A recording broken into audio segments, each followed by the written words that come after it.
Well, hey there, Internet Petey Two Finger here, and one of the things that I like to do is recycle these PC switch boxes. This one was unique in that it had Cat 5 ports. So there's 3 network ports in it, which you can't see. I've masking taped over that. This one I converted into RG Keen's quick and dirty test oscillator. So there's a power button, a momentary function button, plus 10 or this is the volume. It's loud and quiet, and then an adjuster in there. And this just puts out a sine wave. That's a place where you buy these switches, and it's a great business. So that's a test oscillator. It used to run off a 9-volt battery. I think I put lithium ions in there. Anyway, this one, you open these up. Typically, this one just had 1 row on the switch. Typically you open up and there'll be a bunch of rows, and that means a bunch of wire will be hooked up. A lot of times these will be printer switch boxes, and they'll be all the old parallel port connections. There'll be 3 oblong parallel port connections in the back. So you go through with a soldering iron and you just kind of boop, boop, boop, pluck these wires out of here. You can harvest these wires. They're pre-tinned, pre-soldered. They're just about the length you need for making a guitar pedal. So this is really not much wire. Normally you get a handful, and it's good quality wire. You can, if you're really going to be monkeying around with the prototype a lot, I would recommend snipping and retinning, because they break off. If it's already been used and you remove it and bend it and then reinstall it, it's kind of not as strong as it could be. But for a one-time use, if you're going to build and install it, they're fine. So this here is a switch box that I built. The idea with this is, let me explain it this way. I have this multi-effector, and I'm always unplugging and replugging 2 different cables into the input. I have this one and another one that runs longer out to a tuner, where I sit in a different area, and then I kind of just reach over and hit the patch change. The other one I'm sitting right next to it. So I know that's wear and tear, and I just don't like the fact that I've got a monkey with the cables. So I used when I saw this box, I thought, you know what, I bet I could easily convert that into a switch box for the guitar. So here we have our beep beep contest, and we see that on the first 2 pins I'm getting it. And when we switch it to B, I'm no more getting it on the first 2 pins. I'm getting it on the second 2 pins. So how I wired this up, I gutted it, and then I ran a ground. This is the input, so I ran a ground to the other 2, the output jack, and then another wire around to the other. So the ground basically just goes through all of the jacks.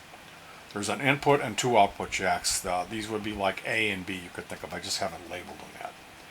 So then the hot side, the positive side of the signal, comes in and goes to that middle tab, and then we have one RB and the other RA power, or signal, coming in on either side of that input, because that's how they trigger. When you turn it on A, these 2 are connected. When you turn it to B, these 2 are connected. So the one that was the common was always that middle one. So that's the one we're going to use for our input or our output. This will work either way. Actually, this is the output, because I'm going to connect this going into my multi-effector.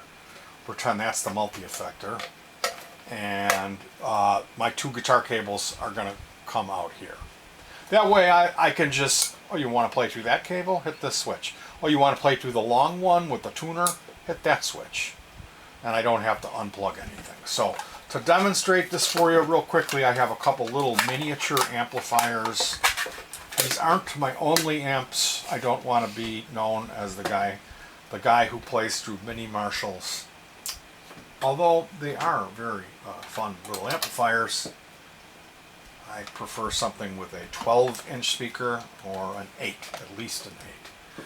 So here we go. I got a first act amp on this blue cable, and then we have a mini Marshall, and here's our, so it looks like our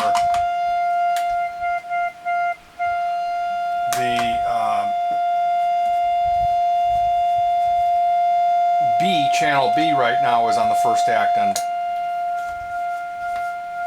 Channel A is on the...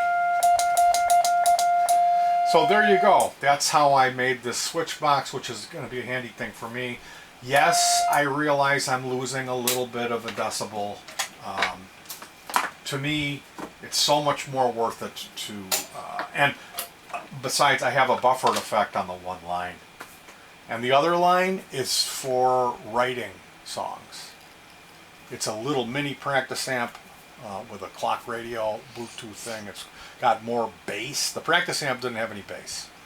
So I stacked this treble on top of this one that didn't have treble, it was just bass, and ran a Y chord. So that's the other output. So it's like really kind of not really a hi-fi thing. It's just to get some sound. And that's what I use when I write.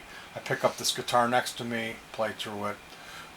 And then I have another guitar on another cable that's more like serious, making music with a tuner. I use a little bit better guitar for that. So this way, when it's times to jam, I have a switch box for the input. And I also have a switch box for the output. I have a TV switch box that had audio connectors, and I connected that so I can send one set of one audio to those little crappy amps and the other audio to a mixer that goes to a headphone amp system for quiet in apartment practicing at like 3 in the morning. We don't bother the neighbors. So these things, I highly recommend you pick them up. As far as the back, I just tape them off. I double tape them off. You could actually put tape on the outside and then pour JB Weld epoxy over it, and that comes out real nice to block that off. Me, I'm not going to be looking at the back of it much. And if I do, well, I'll JB Weld it.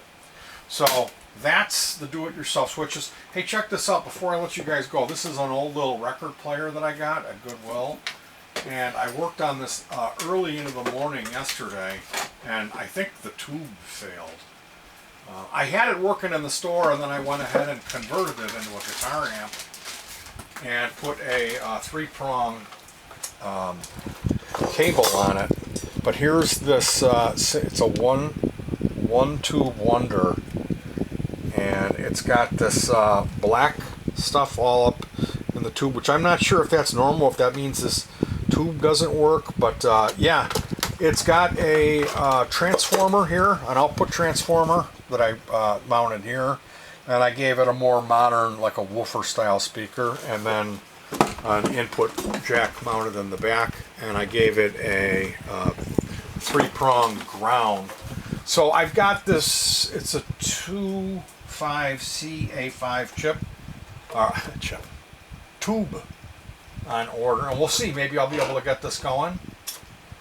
But yeah, it was kind of a hassle. The pot broke. It was a switching pot, and I had to replace that and did some wiring in there. So we'll see. That tube should be coming in, and I will definitely be doing a video on that if I get that working. So I'll talk to you guys soon. Thank you, of course. If you haven't, please subscribe. I'll see you around soon. Peace.